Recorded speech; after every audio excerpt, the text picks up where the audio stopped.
Hello friends, this is Neha and welcome to our channel teaching exams. Friends, आज के video में हम बात करेंगे सी टेट सितंबर 2014 के ईवीएस के 30 क्वेश्चंस की, जो कि होंगे प्राइमरी लेवल के। तो चलिए स्टार्ट करते हैं अपने पहले क्वेश्चन से। हमारा पहला क्वेश्चन है, कांसा यानी ब्रॉन्ज दो धातुओं का मिश्रण है। ये दो धातुएं हैं, नंबर 1 तांबा और जस्ता, नंबर 2 तांबा और टिन, नंबर 3 तांबा और लोहा, या फिर नंबर 4 एल्युमिनियम और टिन। तो जो कांसा होता है वो किन दो धातुओं का मिश्रण होता है? ऑप्शन नंबर 2 हमारा सही हो जाएगा, तांबा और टिन का। हमारा अगला क्वेश्चन है, निम्नलिखित समूहों में से उस समूह को चुनिए जिसमें खाना पकाने के तरीके दिए गए हैं। नंबर 1 उबालकर, गूंथकर, भूनकर, या फिर नंबर 2 सेंककर, उबालकर, बेलकर, नंबर 3 तलकर, भिगोकर, भूनकर, या फिर नंबर 4 सेंककर, तलकर, भूनकर। तो हमें वो समूह बताना है जिसमें खाना पकाने के तरीके दिए गए हैं। तो ऑप्शन नंबर 4 हमारा सही हो जाएगा, सेक कर, तलकर और भूनकर। बाकी सब में गूंथकर, उबालकर और ये भिगोकर, ये सब पकाने के तरीके नहीं है, ठीक है। और इसमें तीनों तरीके पकाने के दिए गए हैं, सेक कर, तलकर और भूनकर। हमारा अगला क्वेश्चन है, माउंट एवरेस्ट के विषय में सही कथन चुनिए। नंबर 1 यह जम्मू कश्मीर का भाग है और इसकी चोटी की ऊंचाई 8900 मीटर है। नंबर 2 यह नेपाल का भाग है और इसकी चोटी की ऊंचाई 8900 मीटर है।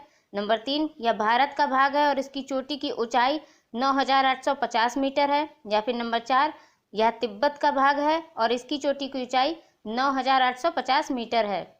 तो जो माउंट एवरेस्ट है वो नेपाल का भाग है और इसकी चोटी की ऊंचाई 8900 मीटर है। हमारा ऑप्शन 2 सही होगा। हमारा अगला क्वेश्चन है, रेगिस्तानी ओक एक पेड़ का नाम है जिसकी जड़ें उस गहराई तक जमीन में भीतर जाती हैं जब तक कि पानी तक ना पहुंच जाएं। इस पेड़ की जड़ों की गहराई इस पेड़ की ऊंचाई के लगभग 30 गुनी होती है। यह पेड़ कहाँ पाया जाता है? Number 1 Rajasthan, number 2 Abu Dhabi, number 3 Australia, या फिर नंबर 4 रूस। तो रेगिस्तानी ओक नाम का जो पेड़ है जिसकी जड़ें उस गहराई तक जमीन में भीतर जाती हैं जब तक कि पानी तक ना पहुंच जाएं, और इस पेड़ की जड़ों की गहराई इस पेड़ की ऊंचाई की 30 गुनी होती है, ठीक है। तो यह पेड़ पाया जाता है ऑस्ट्रेलिया में। ऑप्शन नंबर 3 हमारा सही होगा। हमारा अगला क्वेश्चन है, कोई रेलगाड़ी गांधीधाम से 16 जुलाई 2014 को प्रातः 5:15 बजे स्टेशन छोड़कर 18 जुलाई 2014 को प्रातः 4:45 बजे नगर कोइल स्टेशन पर पहुंचती है। रेलगाड़ी द्वारा चली गई दूरी 2649 किलोमीटर है। इस रेलगाड़ी की औसत चाल किलोमीटर प्रति घंटा में बतानी है, ठीक है। तो दूरी दे रखी है, चाल पूछी जा रही है, समय हमें निकालना होगा, ठीक है। समय निकालने के लिए देखिए, 16 जुलाई की 5:15 सुबह का जो 5:15 है, 17 जुलाई के 5:15 सुबह तक का जो समय होगा वो होगा 24 घंटे, ठीक है।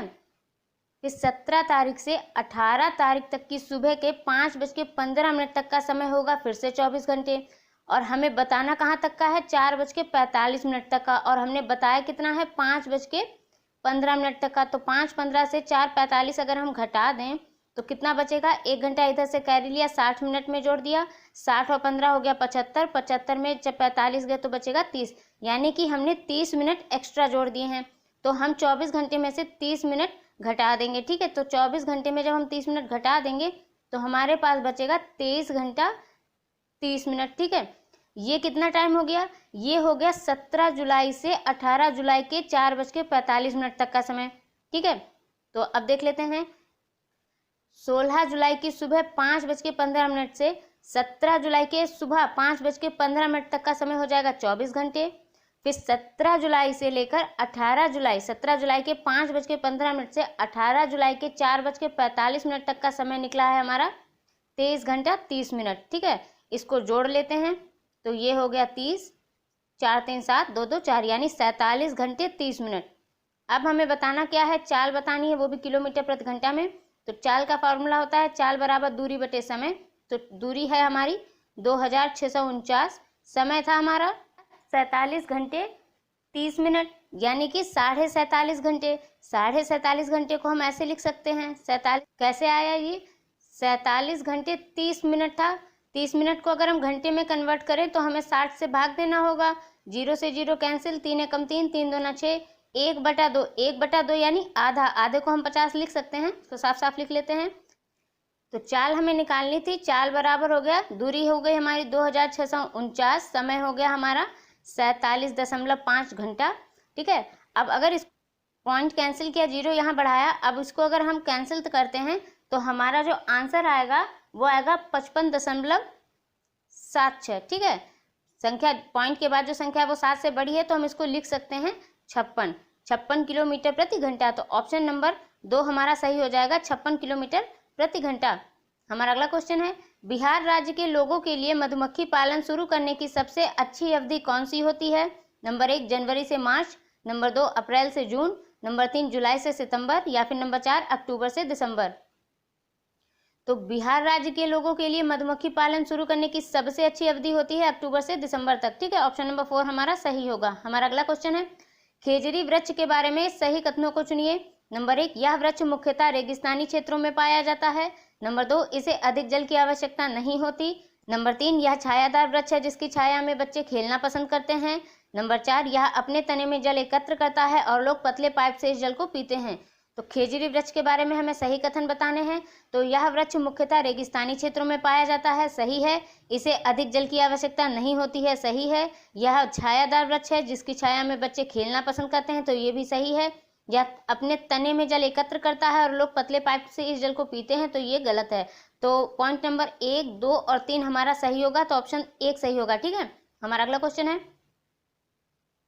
हाथियों के विषय में नीचे दिया गया कौन सा कथन सही है? नंबर 1 हाथी अपना अत्यधिक भार होने के कारण बहुत आराम करना पसंद करते हैं। नंबर 2 3 महीने के हाथी के बच्चे का भार सामान्यतः लगभग 2 कुंटल होता है। नंबर 3 वयस्क हाथी एक दिन में 2 कुंटल से भी अधिक पत्ते और झाड़ियां खा सकता है। या फिर नंबर 4 हाथी दिन में 8 से 10 घंटे सोता है।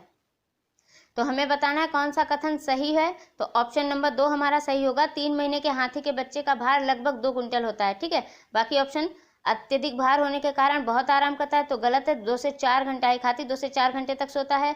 और वयस्क हाथी दिन में 2 कुंटल से भी अधिक पत्ते खा सकता है, तो ये भी गलत है। वो बस 100 किलोग्राम से थोड़ा अधिक खा सकता है। हाथी दिन में 8 से 10 घंटे, 8 से 10 नहीं 2 से 4 घंटे तक सोते हैं। हमारा अगला क्वेश्चन है, नीचे दिया गया पैराग्राफ पढ़िए जिसे गांव के एक छात्र ने अपने घर के विषय में लिखा है। मैं गांव से आया हूं, हमारे गांव में अत्यधिक वर्षा होती है, इसलिए हमारे घर धरती से लगभग 10 से 12 फुट यानी 3 से 3.5 मीटर ऊंचे होते हैं। इन्हें मजबूत बांस के खंभों पर बनाया जाता है। ये घर अंदर से भी लकड़ी के बने होते हैं।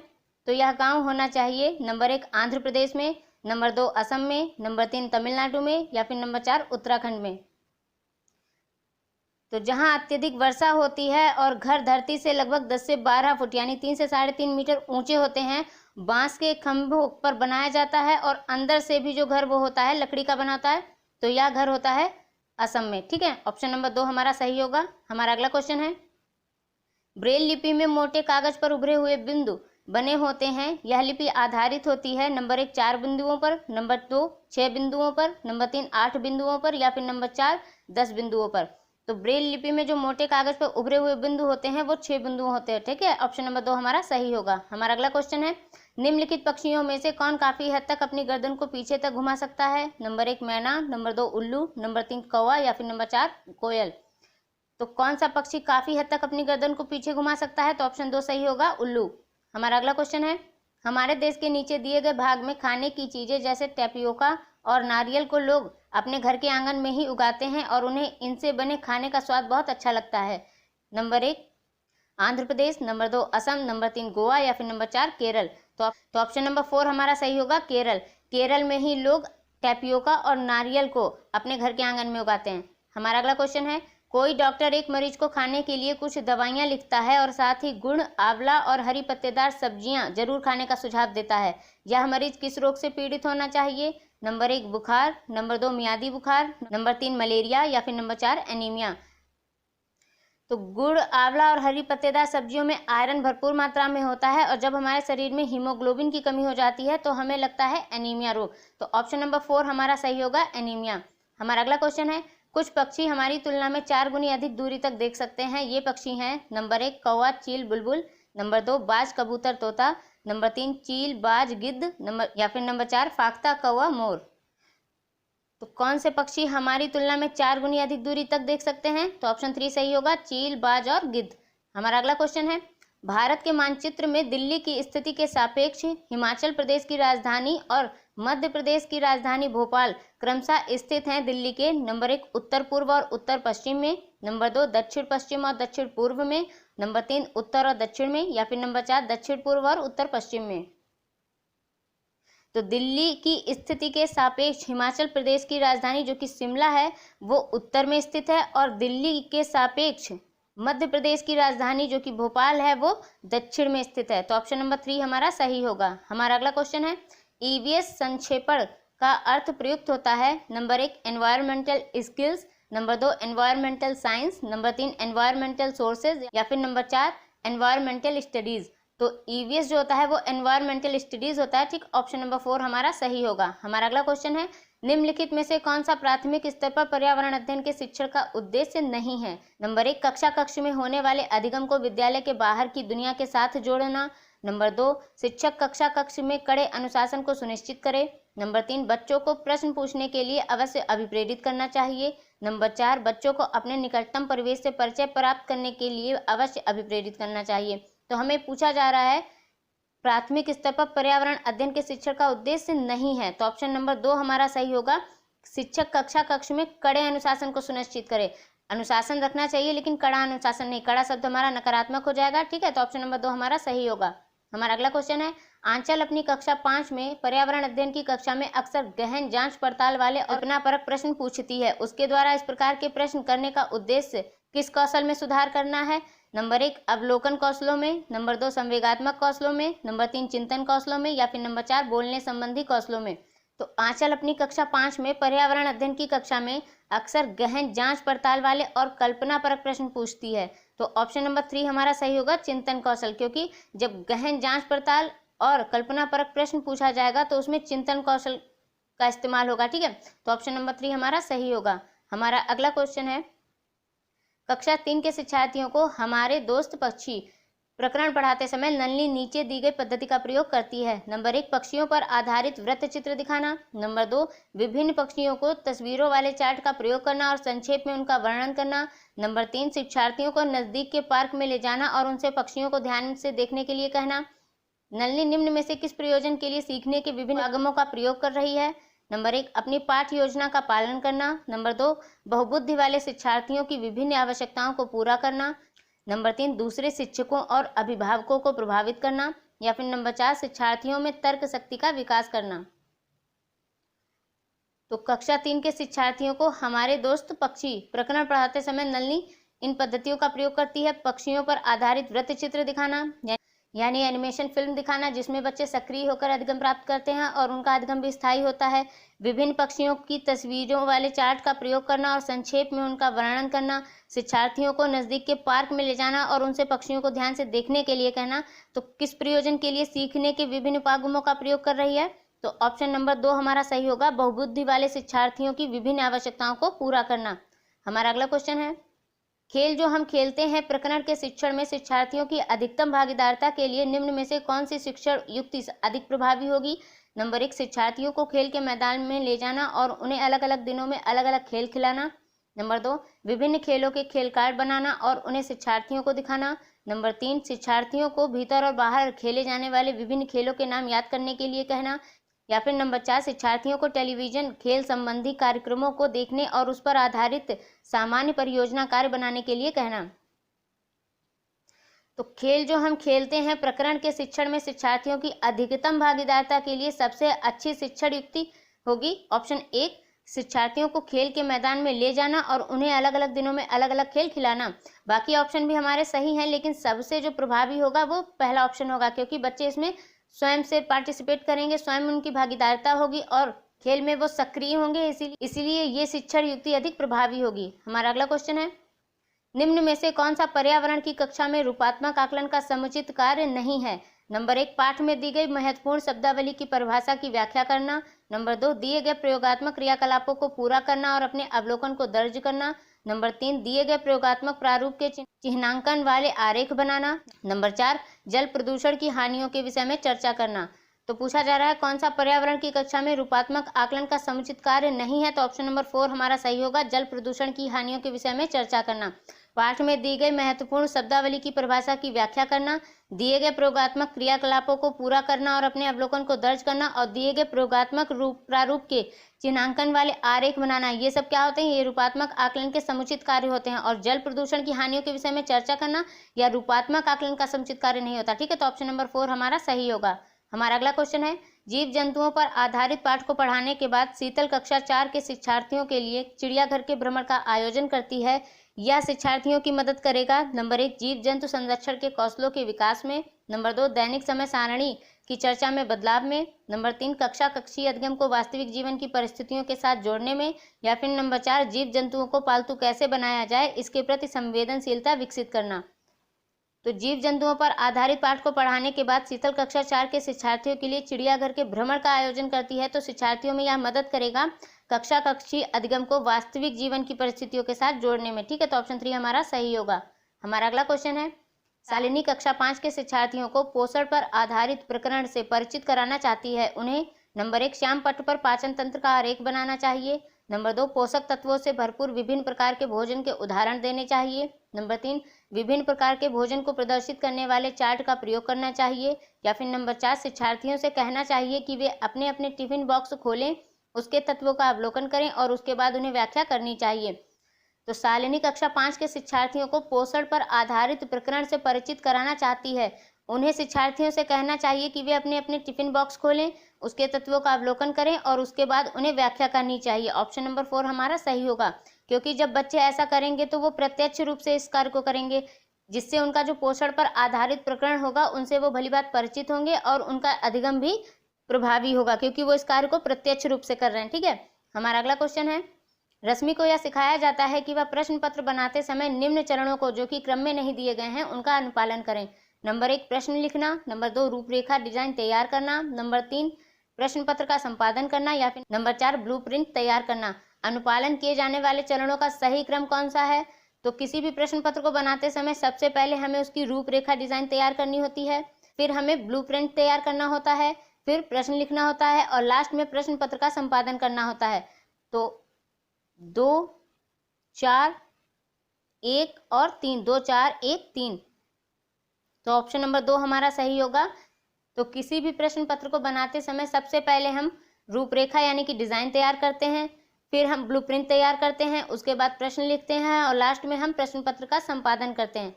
हमारा अगला क्वेश्चन है, हरप्रीत अपने शिक्षार्थियों को यह सुझाव देना चाहती है कि पर्यावरण संरक्षण के लिए किस प्रकार एक व्यक्ति सबसे अच्छे संभावित तरीके से अपना योगदान दे सकता है। उनका सबसे बेहतर सुझाव क्या हो सकता है? नंबर 1 आने जाने के लिए सार्वजनिक साधनों का प्रयोग करना, नंबर 2 कार स्कूटर आदि जैसे व्यक्तिगत वाहन ना रखें, नंबर 3 घर से बाहर अक्सर आने जाने से बचना, या फिर नंबर 4 अपने व्यक्तिगत वाहन के इंजन की नियमित जांच करना। तो हरप्रीत अपने शिक्षार्थियों को यह सुझाव देना चाहती है कि पर्यावरण संरक्षण के लिए किस प्रकार एक व्यक्ति सबसे अच्छे संभावित तरीके से अपना योगदान दे सकता है। तो ऑप्शन नंबर हमारा यहाँ पर 1 सही हो जाएगा, आने जाने के लिए सार्वजनिक साधनों का प्रयोग करना। हमारा अगला क्वेश्चन है, कक्षा 5 के शिक्षार्थियों में जिज्ञासा जागृत करने का निम्न में से कौन सा तरीका जो होता है वो सबसे प्रभावी होगा। नंबर 1 अधिक हस्तपरक अनुभव प्रदान करना, नंबर 2 लिखित कार्य में उन्हें अधिक अभ्यास देना, नंबर 3 अक्सर इकाई परीक्षणों का आयोजन करना, या फिर नंबर 4 गहन जांचपरक और कल्पनापरक प्रश्न पूछना। तो कक्षा 5 के शिक्षार्थियों में जिज्ञासा जागृत करने के लिए सबसे प्रभावी तरीका होगा वो होगा ऑप्शन नंबर 4 गहन जांच और कल्पनापरक प्रश्न पूछना। जब बच्चे गहन जांचपरक और कल्पनापरक प्रश्न पूछेंगे तब उनमें जिज्ञासा जागृत होगी। ठीक है, हमारा अगला क्वेश्चन है, यदि 1 महीने के लिए बिजली ना हो तो हमारा जीवन किस प्रकार प्रभावित होगा। इस प्रश्न के पूछने का उद्देश्य क्या है? नंबर 1 समुचित तरीके से बिजली का प्रयोग करने के प्रति शिक्षार्थियों का संवेदनशील बनाना, नंबर 2 बिजली के स्रोतों के विषय में शिक्षार्थियों का आकलन करना, नंबर 3 शिक्षार्थियों में कल्पना परक और चिंतन परक कौशलों का विकास करना, नंबर 4 शिक्षार्थियों की सामान्य जानकारी का आकलन करना।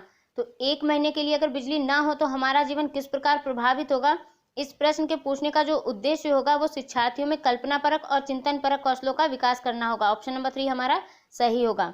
हमारा अगला क्वेश्चन है, कक्षा 5 की पर्यावरण अध्ययन की पाठ्य पुस्तक के एक पाठ में सर्वेक्षण और लेखन पर एक भाग का मुख्य उद्देश्य है। नंबर 1 शिक्षार्थियों में सामान्य जानकारी का आकलन करना, नंबर 2 शिक्षार्थियों को अवसर उपलब्ध कराना कि वे चीजों को खोजें और सीखें, नंबर 3 विषय की आधारभूत अवधारणाओं को सीखने में शिक्षार्थियों की मदद करना, या फिर नंबर 4 शिक्षार्थियों के व्यवहारिक कौशलों में सुधार करना। तो कक्षा 5 की पर्यावरण अध्ययन की पाठ्य पुस्तक के एक पाठ में सर्वेक्षण और लेखन पर एक भाग का मुख्य उद्देश्य जो होगा वो होगा शिक्षार्थियों को अवसर उपलब्ध कराना कि वे चीजों को खोजें और सीखें। ऑप्शन नंबर 2 हमारा सही होगा। हमारा अगला क्वेश्चन है, वृक्ष संरक्षण की अवधारणा के विषय में शिक्षार्थियों को संवेदनशील बनाने के लिए गुंजन निम्नलिखित क्रियाकलापों का आयोजन करती है। ए, प्रत्येक शिक्षार्थी को इस बात के लिए प्रोत्साहित करना कि वे एक एक वृक्ष को अपनाएं और उसकी देखभाल करें। बी, वन संरक्षण पर वाद विवाद प्रतियोगिता का आयोजन करें। सी, वृक्षों पर आधारित पोस्टर निर्माण संबंधी प्रतियोगिता का आयोजन करना। डी, शिक्षार्थियों को कटी लकड़ियों के भंडार दिखाना। तो वांछित उद्देश्य को प्राप्त करने में ऊपर दी गई गतिविधियों में से कौन से सबसे कम प्रभावी होगी? तो प्रत्येक शिक्षार्थी को इस बात के लिए प्रोत्साहित करना कि वे एक एक वृक्ष को अपनाएं और उसकी देखभाल करें, तो ये तो प्रभावी तरीका होगा। वन संरक्षण पर वाद विवाद प्रतियोगिता का आयोजन करना, वृक्षों पर आधारित पोस्टर निर्माण संबंधी प्रतियोगिता का आयोजन करना, ये सब प्रभावी तरीके होंगे। और पूछा जा रहा है कम प्रभावी तरीका, तो शिक्षार्थियों को कटी लकड़ियों के भंडार दिखाना कम प्रभावी तरीका होगा। तो ऑप्शन नंबर डी यानी 4, ऑप्शन नंबर 4 हमारा सही होगा। हमारा अगला क्वेश्चन है, कक्षा 5 के शिक्षार्थियों को यदि यह समाप्त हो जाए, पाठ पढ़ाने के बाद शिला प्रकरण के विषय में शिक्षार्थियों की समझ के स्तर के विषय में जानने के लिए एक परीक्षण प्रशासित करती है, उसे यह जानकर आश्चर्य होता है कि एक बड़ी संख्या में शिक्षार्थी संबंधित अवधारणा को नहीं समझ पाए। इसका प्रमुख कारण क्या हो सकता है? नंबर 1, उसने प्रकरण पढ़ाने के लिए सही पद्धति का प्रयोग नहीं किया था। नंबर 2, शिक्षार्थियों का संज्ञानात्मक स्तर अच्छा नहीं था। नंबर 3, यह प्रकरण पाठ्य पुस्तक में शामिल किए जाने योग्य नहीं था। नंबर 4, शिक्षार्थियों को यह प्रकरण रोचक नहीं लगा। तो कक्षा 5 के शिक्षार्थियों को यदि यह समाप्त हो जाए, पाठ पढ़ाने के बाद शिला प्रकरण के विषय में शिक्षार्थियों की समझ के स्तर के विषय में जानने के लिए एक परीक्षण प्रशासित करती है, उसे यह जानकर आश्चर्य होता है कि एक बड़ी संख्या में शिक्षार्थी संबंधित अवधारणा को नहीं समझ पाए हैं। तो इसका जो प्रमुख कारण हो सकता है, तो ऑप्शन 1 सही होगा, उसने प्रकरण पढ़ाने के लिए सही पद्धति का प्रयोग नहीं किया था। तो ये थे 30 क्वेश्चंस ईवीएस के। फ्रेंड्स, अगर आप सीटेट के प्रीवियस पेपर क्वेश्चंस कर लेते हैं, अच्छे से कर लेते हैं, तो जो एनसीईआरटी की ईवीएस है उसे आपको अलग से नहीं पढ़ना पड़ेगा। आप प्रीवियस क्वेश्चन में ही एनसीईआरटी की ईवीएस को कवर कर लेंगे, लेकिन आपको प्रीवियस क्वेश्चन पेपर को अच्छे से सॉल्व करना होगा। तो ये थे 30 क्वेश्चन ईवीएस के। होपफुली आपको ये वीडियो अच्छा लगा होगा। अगर आपको ये वीडियो अच्छा लगे तो मेक श्योर मेरे चैनल को सब्सक्राइब करें, वीडियो को लाइक करें और बेल बटन को प्रेस करना ना भूलें, ताकि मेरी नई वीडियोज़ की नोटिफिकेशन आप तक पहुँच सके। Till then bye, take care and thank you for watching.